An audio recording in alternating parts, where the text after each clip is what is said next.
وحش الاوف رود الجديد من جيتور مع اعلى راحه وامان واحدث تكنولوجي والترا وايد سكرين 35 انش فاصلة 4 باعلى جوده ونظام ترفيه كامل للصف الثاني فيه شاشه وكاميرا. جيتور جي 700 وحش الاس يو في. جيتور جي 700 بلاج ان هايبريد بموتور بنزين 2000 سي سي تيربو 4 سلندر اول ويل درايف مع موتورين كهرباء، واحد امامي وواحد خلفي بقوه 510 كيلو وات، والمنظومه دي بتطلع 904 بي اس مع 1135 نيوتن من العزم. عزم عملاق جدا مع اضاءه نهاريه بتصميم مستطيل وعصري جدا وفوجات LED، جنوط رياضيه الومنيوم عملاقه مقاس 20 انش مع كاوتش اوف رود عملاق بمقاس 275 على 60، والتصميم الخلفي هنا شبيه بالتي 2 بس باكبر شويتين، والديزاين ده بيكون موجود على الابواب من الجنب وعلى الكونسول بالوان كتيره جدا تقدر تغيرها مع الاضاءه الداخليه. وفوق التابلو بيكون في شاشه الترا وايد سكرين مقاسها 35.4 انش مدمج فيها شاشه العدادات بتعرض لك كل حاجه تتخيلها. شاشة ترفيه وسطية 15.6 انش فيها ابل كار بلاي واندرويد اوتو وايرلس، ورؤية الكاميرات ال 360 درجة بتكون واضحة جدا وعالية الجودة. التانك هنا 100 لتر والبطارية 34.13 كيلو وات ساعة،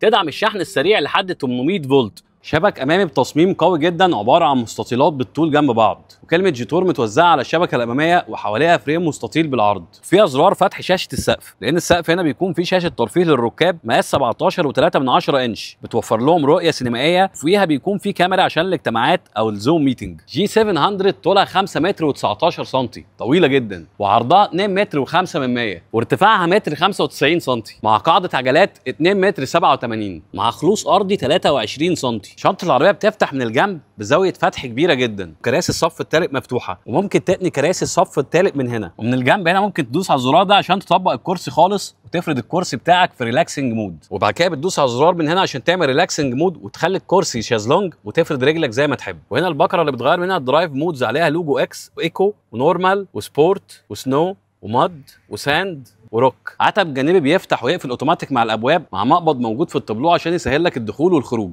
خامات الابواب كلها بتكون جلد بريميوم، وهنا مقبض بتصميم قوي اوف رود، ومن فوق هنا بيكون الكنترول بتاع الازاز والمرايات، وهنا بيكون مكان الاضاءه الداخليه، وباقي الباب كله بيكون خامته من الجلد، وهنا بقيه السماعات. والقطعه دي بتصميم قوي جدا زي ما يكون في مسامير ماسكاها. ده الزرار اللي بيخلي العربيه تشتغل كهرباء بس او هايبريد، وده الفور ويل درايف، وهنا التحكم في العجل الامامي، وهنا فصل الديفرنشال الامامي، وهنا فصل الديفرنشال الخلفي. وراهم هنا بيكون في مكان لاثنين كاب هولدرز، والمسند الوسط هنا بيفتح من الزرار ده بشكل حلو جدا، بيكون فيه مساحه تخزين صغيره ممكن تشيلها عشان تلاقي مساحه تخزين كبيره جدا. والمنظومه دي مع بعض بتمشي من 800 كيلو ل 1000 كيلو في التانك الواحد حسب نظام WLTC، مع اكسدام امامي بتصميم رياضي جدا للاوف رود، وهوكات اماميه على اليمين وعلى الشمال عشان الجر، وبيكون في حمايه من قدام علشان الصخور. مرايات جانبيه تصميمها مربع وفيها NFC عشان تفتح بالموبايل او بالكارت، وفيها كاميرات 360 درجه، والمرايات بيكون فيها تدفئه وفيها بلايند سبوت. والمرايات الجانبيه هنا بيكون فيها ويلكم لايت بشعار جيتور، وعلامه الماونتن او الجبال هتكون موجوده على الازاز الامامي وكمان على التابلو من جوه. اضاءه خلفيه LED بتصميم مستطيل بالطول، وجواها اضاءه على شكل خلايا صغيره شكلها شيك جدا، مع جانت سبير مقاس 18 انش، والكفر بتاعه شكله شيك جدا، ويكون عليه علامه جيتور وفي الكاميرا الخلفيه. وتدوس كمان مره عشان الكراسي تتقفل خالص، والشنطه مساحتها تكبر معاك وتبقى 574 لتر. وعلى اليمين بيكون في مخرج شاحن 220 فولت، وعلى الشمال بيكون في مخرج 12 فولت، وتحت هنا بيكون بقيه المعدات. كراسي خلفيه جلد نابه بتصميم شيك جدا، وبيكون فيها تحكم كهرباء ومساج وتبريد. والكراسي الخلفيه هنا بيكون فيها اماكن لتخزين الموبايل، وبيكون فيها تايب سي منفصل لكل كرسي لوحده، والمسند بتاع الكرسي بيكون فيه كاب هولدر بيفتح بالمنظر ده. دريكسيون مستطيل عليه حرف تي، خاماته كلها بريميوم. على اليمين التحكم في الميديا والاوامر الصوتيه وزرار تخصصه زي ما تحب، وعلى الشمال التحكم في الادابتيف كروز كنترول والكاميرات. والدريكسيون هنا بيتحرك في 4 اتجاهات، فوق وتحت وبره وجوه، وده زرار ستارت ستوب انجن، وفوقيه هنا بيكون ناقل الحركه، وجواه بيكون زرار الباركينج. وهنا بيكون في مكان اللوجو بتاع الماونتن، وجنبها بيكون في مكان اللي قاعد جنبك يمسك فيه. وتحت هنا مكان الجلاف بوكس مساحته كويسه وبيكون متبطن، وجنبيه بيكون في مكان تعلق فيه اي حاجه. وتحت الكونسول هنا بيكون في مكان تخزين كبير جدا،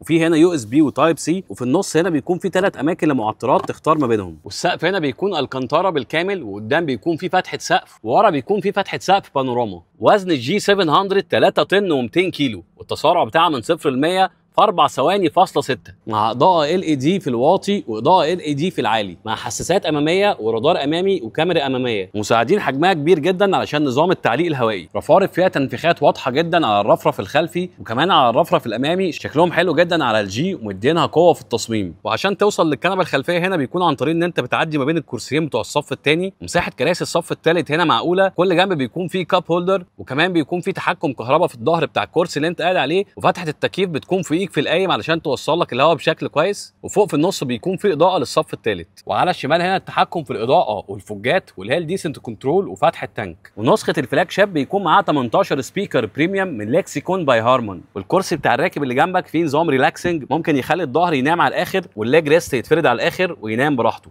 والكراسي هنا من الجلد النابه بخامه بريميوم، والجلد بيكون فيه اشكال بديزاين شكله شيك جدا.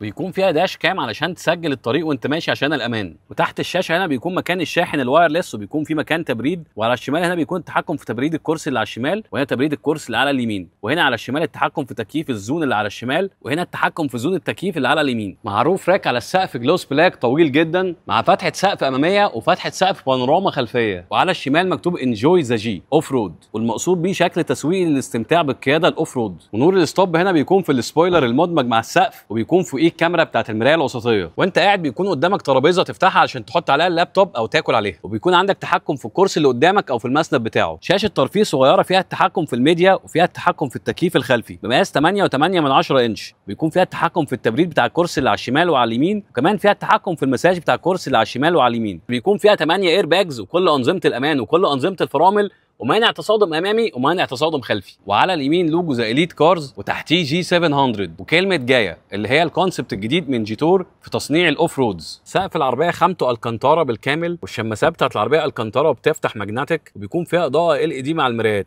وممكن تفتحها كده عشان لو جاي لك شمس من على اليمين، وتنزل لقدام دي عشان لو جاي لك شمس من قدام. وعلى الجنب هنا هتلاقي مكان جراب للنضاره بتاعتك، خامته ممتازه جدا وبيفتح ويقفل ماجنتيك. مع اكسدام خلفي تصميمه عنيف جدا، بيكون فيه هوكات للجر على اليمين وعلى الشمال، وفي النص تحت بيكون في مكان تركب فيه المقطوره، وكمان بيكون في مكان لتوصيل الكهرباء بتاعه المقطوره. ونظام التعليق هنا بيكون دبل ويش بون امامي ودبل ويش بون خلفي، مع نظام تعليق هوائي بتقدر توطيها او تعليها، كمان بتقدر تشتغل بالجر الامامي بس او الجر الخلفي بس او الفور ويل درايف. والانتيريورز هنا فخمه جدا، الشاشه اللي في السقف والشاشه بتاعت التكييف الخلفي وشاشه الترفيه الوسطيه والوايد سكرين اللي على التابلو.